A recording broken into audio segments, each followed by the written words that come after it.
and it didn't use Flash, that Adobe started to raise a stink about it. We didn't raise a stink about it. We never mentioned the word Adobe or Flash or anything else. We like Adobe. We have a lot of common customers with CS, their Creative Suite software and things like that.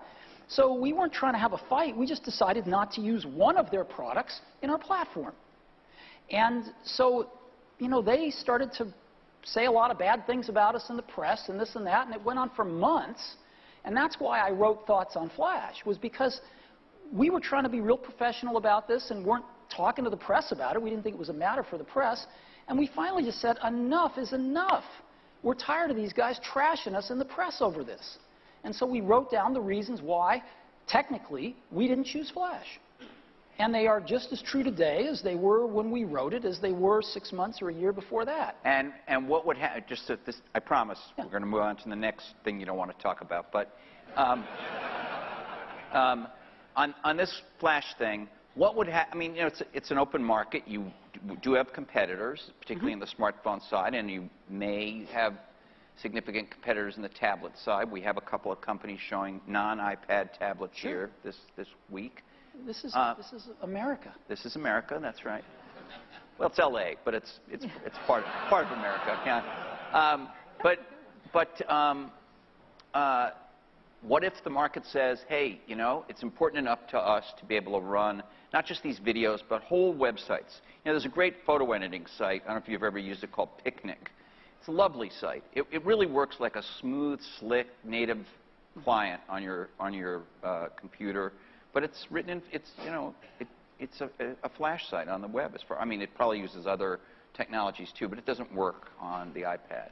What if people say, the iPad is crippled in this respect? Well, I'd say two things. Number one, things are packages of emphasis. Some things are emphasized in a product. Some things are not done as well in a product. Some things are chosen not to be done at all in a product. And so different people make different choices. And if the market tells us we're making the wrong choices, we listen to the market. We're just people running this company. We're trying to make great products for people. And so we have at least the courage of our convictions to say, we don't think this is part of what makes a great product. We're going to leave it out. Some people are going to not like that. They're going to call us names. It's not going to be in certain companies' vested interests that we do that, but we're going to take the heat because we want to make the best product in the world for customers. And we're going to instead focus our energy on these technologies, which we think are in their ascendancy and we think are going to be the right technologies for customers. And you know what? They're paying us to make those choices. That's what a lot of customers pay us to do, is to try to make the best products we can. And if we succeed, they'll buy them. And if we don't, they won't. And it'll all work itself out. So far, I'd have to say that people seem to be liking iPads. I mean, we've sold one every 3 seconds since we launched it. So I don't know how it's going to turn out. Takes you 3 whole seconds to sell one? Can't you do better? Right now, I'm just worried that it's taking us 3 whole seconds to make one. Because we could be selling them faster, it seems like. Obviously, you have shy and retiring opinions about this. You've been emailing a lot lately. This is riveting to a lot of people. I know it sounds silly outside of Silicon Valley, but a lot of people are riveted. What's happened in your communication style? Because you've been emailing people, you've been emailing people at Valleywag and stuff like that. Well, he never identified himself as a journalist, but I was working late one night. It actually was like 2 in the morning, I think. Yeah. And I was working. I'm making a presentation next Monday, and I was working on that presentation, and this guy starts emailing me these obnoxious emails, and I'm just enough of a sucker that I want to, like, straighten this guy's thinking out. So I start to, respond to him, and he responds back. He's not, he's no dummy, and he's responding back, and we got into this conversation. It was kind of entertaining. Yeah, it was. And then he publishes it. So, well, a lot of that's your emails okay. are getting published. Yeah, I know. You just like to email now? What's happened? But you are like even just customers, not just that exchange. So they're very short a lot of times. I've actually always done a bit of that. Okay. All right. So you had a prototype of one of your products that was wound up in a bar, and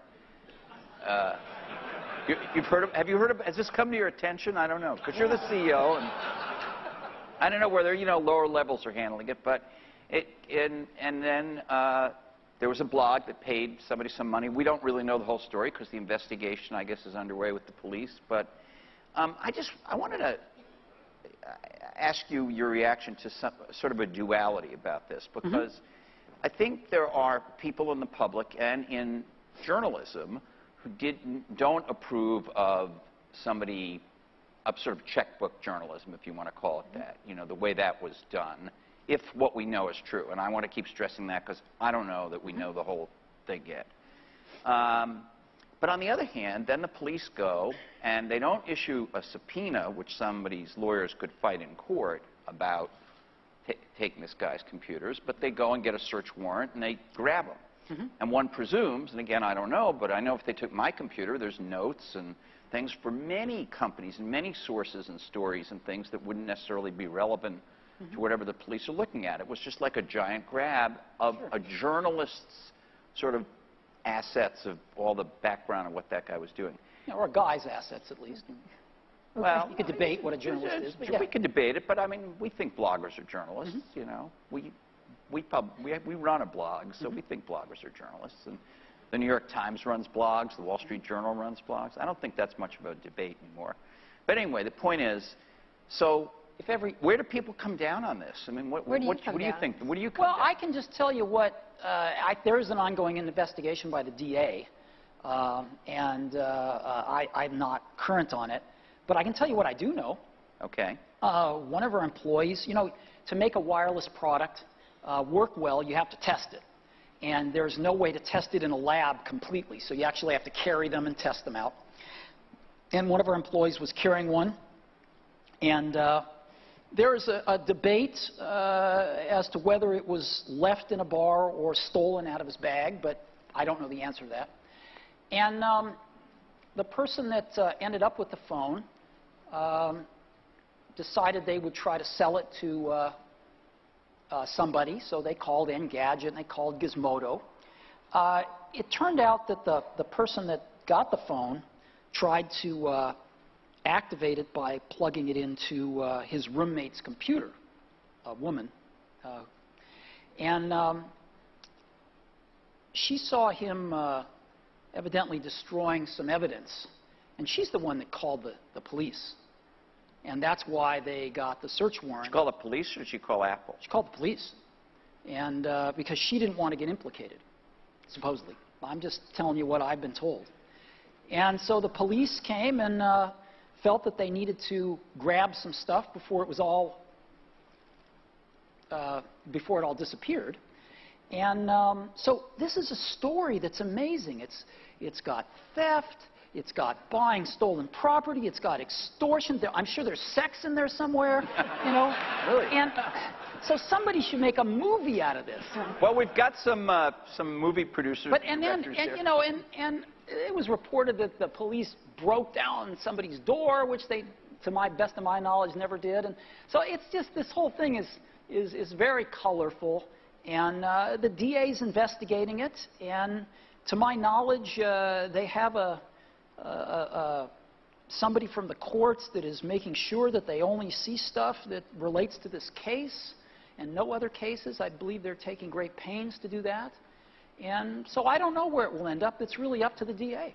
So the last question before we get to really easy stuff like Google and about platforms and bigger where things are going. Do you have any comments on what's going on at Foxconn because of all the press around? Oh, sure, yeah. We're pretty on top of that. I actually think Apple does one of the best jobs of any companies in our industry and maybe in any industry of understanding the working conditions in our supply chain. And we're extraordinarily diligent and extraordinarily transparent about it. You can go on our website and read, our report that we publish once a year. And we go into these suppliers and we go into their secondary and tertiary suppliers, places where nobody's ever gone before and audited them before, and we're pretty rigorous about it. So I can tell you a few things that we know, and we're all over this.